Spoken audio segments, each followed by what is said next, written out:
नमस्कार दोस्तों, आज हम बात करेंगे तरबूज अर्थात वाटरमेलन की।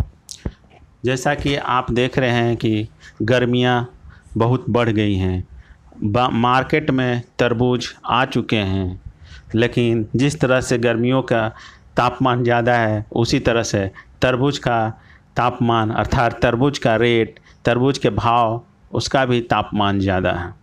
सामान्यतः अभी बाज़ार में आपको 20 रुपये से लेकर 50 रुपये केजी तक के तरबूज मिल जाते हैं। गर्मियों में अगर बात करें तरबूज की तो तरबूज स्वास्थ्य के लिए बहुत ही फ़ायदेमंद है। तरबूज गर्मियों में ज़रूर खाना चाहिए। मैं तो बात करूंगा कि सीजनल फल मतलब जिस सीज़न में जो फल हो उसे अवश्य खाना चाहिए। आज मैं आपको तरबूज से होने वाले फ़ायदों के बारे में बात करूंगा। आपको जानकर आश्चर्य होगा कि तरबूज बहुत सारी बीमारियों का रामबाण की तरह काम करता है। तरबूज का लैटिन नाम है सिट्रस लेनेटस और इसको इंग्लिश में वाटरमेलन कहते हैं। तरबूज की जो प्रकृति होती है अर्थात नेचर जो होता है वो गर्म होता है।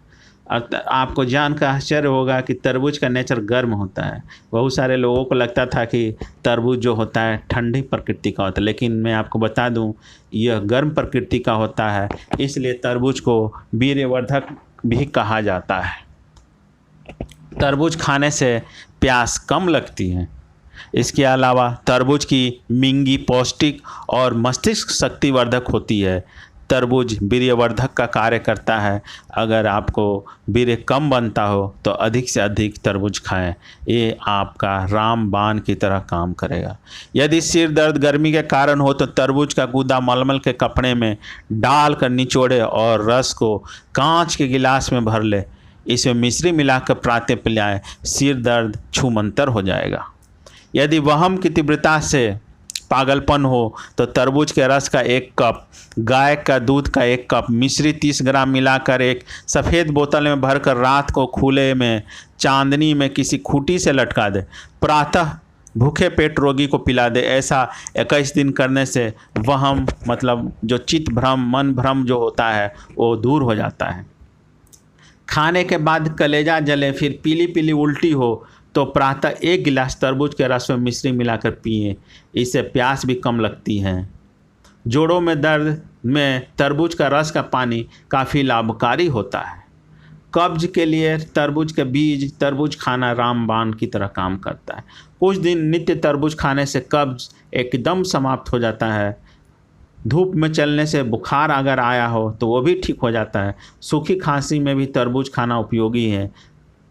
इंद्रिय अगर आपके इंद्रिय में घाव हो गया हो या पेशाब में जलन होता हो तो ओस में रखे हुए तरबूज को रस निकाल कर, जो ओस में मतलब रात को आप तरबूज को बाहर ओस में छोड़ दीजिए। उसके बाद सुबह में उसके रस को निकाल कर शक्कर के साथ मिलाकर उसको पीजिए, आपको लाभ होगा। तरबूज भोजन करते हुए बीच में या खाने के 1 घंटे के बाद खाना चाहिए। हाई ब्लड प्रेशर में भी तरबूज रामबाण की तरह काम करता है। तरबूज के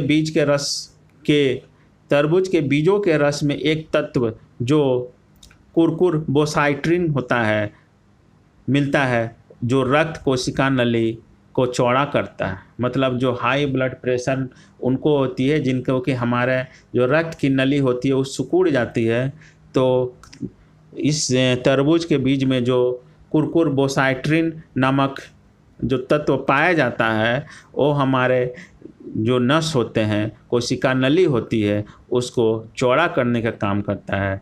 तो दोस्तों, आपको तरबूज का ये चमत्कारी गुण आपको नहीं पता था होगा, आज मैंने आपको ये बताया है। इसलिए इस गर्मी में ज़्यादा से ज़्यादा तरबूज खाएं, जिससे कि हाई ब्लड प्रेशर, जोड़ों के दर्द, उल्टी या फिर अन्य दूसरी बीमारियों से आपको राहत मिले। इसका प्रभाव गुर्दों पर पड़ता है। इससे उच्च रक्तचाप कम हो जाता है। अगर टखनों में सूजन मतलब अगर आपके एंकल में सूजन हो तो नियमित तरबूज खाने से सूजन धीरे धीरे ठीक हो जाता है। इसके अलावा अगर हम बात करें तो बहुत सारे जो हमारे मूत्र रोग से संबंधित जो बीमारियां हैं उनमें भी ये तरबूज काम करता है। दमा के रोगियों को आपको मैं बता रहा हूँ, जिनको दमा हो, कफ की शिकायत रहती हो उनको तरबूज का रस नहीं पीना चाहिए। आपको मैं तरबूज के बीजों का रस बनाने की एक विधि बताता हूँ। तरबूज के छाया में सुखाए हुए बीज 2 चम्मच कूटकर पीसकर 1 कप उबले हुए गर्म पानी में डालकर 1 घंटा भिगोना है। इसके बाद चम्मच से हिलाकर छानकर पी लेना है। इस प्रकार 4 खुराक नित्य पिएं। तरबूज का रस पीने से बहुत लाभ होगा तथा आपका जो टखना मतलब जो आपका नी पेन होगा, एंकल में पेन होगा, उसमें ये रामबाण की तरह काम करेगा। तो दोस्तों, तरबूज के बारे में आपको मेरी दी हुई ये जानकारी कैसी लगी ज़रूर बताइएगा।